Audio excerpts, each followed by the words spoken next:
So here's the thing that I want to alert you guys to. So clearly you can see that I gave this man my phone number.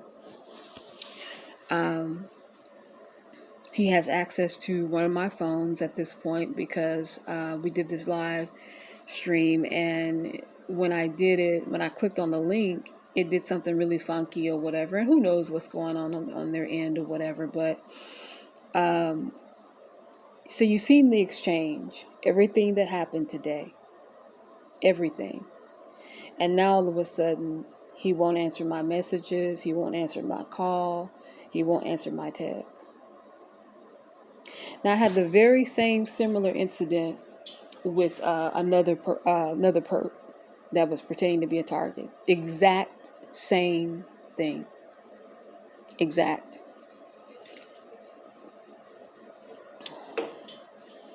And these two are friends. He doesn't know that I know they're friends, but I knew they were friends because I'm not a fool. And this individual did the exact same thing to me. We got on the phone, we talked for 3 hours, had a really good conversation. Then he was like, "Can I call you again? Can we talk again?" And I was like, "Yeah, that's cool, no problem." And then all of a sudden, ghost. And that was like over a month ago. So here's the deal. And it's not just those two. There was a female where the same thing happened. And I'll put a video up about what happened with her as well. I wasn't going to do that because I don't like giving energy to devils. I don't like giving energy to, these wolves that are walking around in sheep's clothing because they're weak, they're childish, and they need and want attention. So, for those of you who are skeptical, help me understand through that whole exchange that I just showed you, and that is the gist of it, in its complete form, why someone would start behaving like that and just ghosting you out. Taking down the live that we did, that supposedly you did because you were being so kind and you wanted to help somebody because they were being hunted and illegally violated. But on some weird shit, you went and just took it down because I guess, and I'm just going to assume his logic for you guys, not between myself and him, because he knows what I know and I know what he knows. But for your guys' logic, he did this because I guess he was waiting to see what my response was going to be while I was on the bus getting off work. Even though it took him an hour and half an hour and a half to respond to that text that I sent him.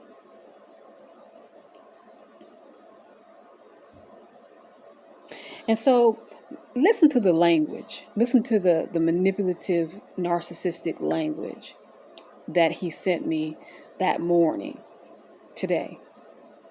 "Oh, I guess they're trying to isolate us. They don't want us to, to be cool. They don't want us to click up. They don't want us to." And then for him to turn around no later than, 5 or 6 hours and ghost. And I don't know if you guys saw the live, but we were both talking about what ghosting is, what the symptom of that is. And that is basically narcissism. When people ghost you, it's narcissism. And then he goes and does what? Ghost me. Now,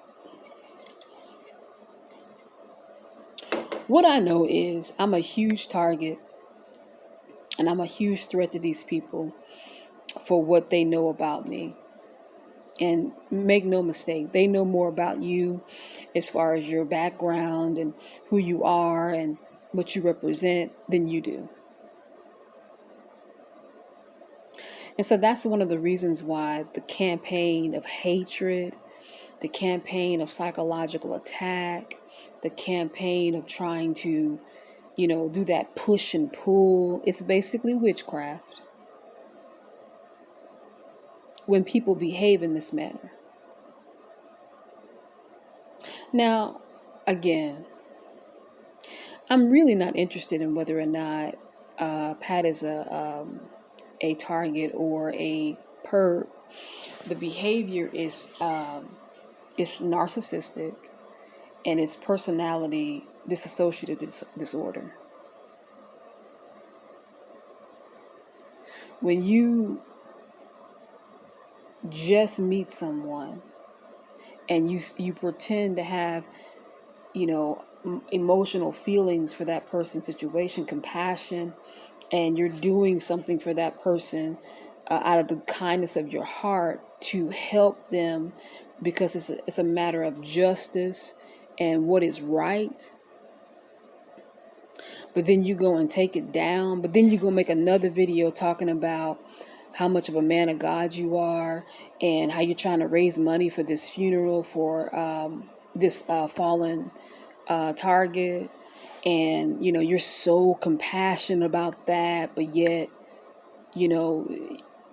all it takes is me not being able to respond immediately to you for you to just flip the script on me.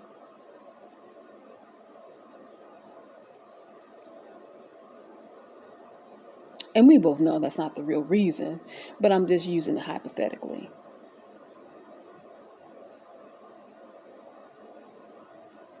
So how can you be a man of God and behave in this manner? Because they all do that. They all hide behind Jesus, the Most High, all of that. They hide behind all of that. How can that be? How does darkness become a companion with light?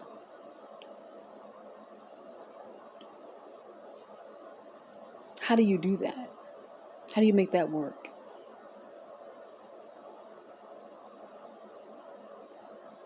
And what's the other explanation? If anyone else wants to dare try to answer that and tackle that, what's the explanation for the Jekyll and Hyde act? And for those of you who are real targets, you know what the Jekyll and Hyde behavior is all about. You know exactly what it's about.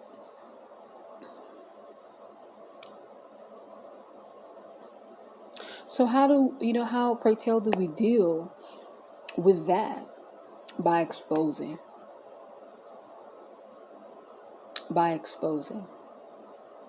Now, this man went in and took my live off less than 24 hours after we did it, but was talking major shit about simulation. I think his name is Vibrations of Simulation, about him being a perp, but still has like 3 lives with this man still up on his page. I'm telling you, these men on YouTube, they have a infinite hatred for black women who are strong. And this is the kind of things they try to do to break and tear these individuals down. And it's like, you can't break me. Everything that I'm dealing with and going through, and you think this little mind fart is going to have any type of impact whatsoever. The only reason why I'm wasting precious oxygen talking about it is because I want to let people know what really happened. I want people to know what to look for when you're dealing with the YouTube platform. And I want to let people know that there is a gang of young men on YouTube pretending to be targets, and they are perps. They're hiding behind religion, the fake Christianity religion. They're hiding behind the Most High. They're hiding behind whatever it is they feel like they can use as a mask so they can continue to perpetuate this act. And like I said, there's a few women sprinkled in there as well. And I will upload a video talking about my experience with that person. But the most dominant experiences I've had are with these men, or if you want to call them that. So the moral of the story is this. You're going to run into these kinds of situations if you are a woman. We live in a very demonically male-driven society, and that's just what it is. A lot of these men are dealing with their own identity crisis, and they have a lot of hate and venom built up for women for those very reasons. Nonetheless, it has nothing to do with you. But don't let that deter you, because I'm not going to let that deter me. At the end and the beginning of the day, the Almighty is in control of every and all things. And whatever I'm going to have and whatever is going to happen to me in my life will be dictated by that. So keep your head up. When you run into these sort of situations, depending on who you are as a woman, don't allow this to deter you. There are people out there who are sane, compassionate, genuine, and real. Understanding and balanced. And that does exist, and it does come in the package of a male counterpart of all colors. You just have to be patient, take your time, be discerning, and when things like this happen, you just brush it right on off and put it over in that compartment, in that area, in that category where it belongs, which is nonsense.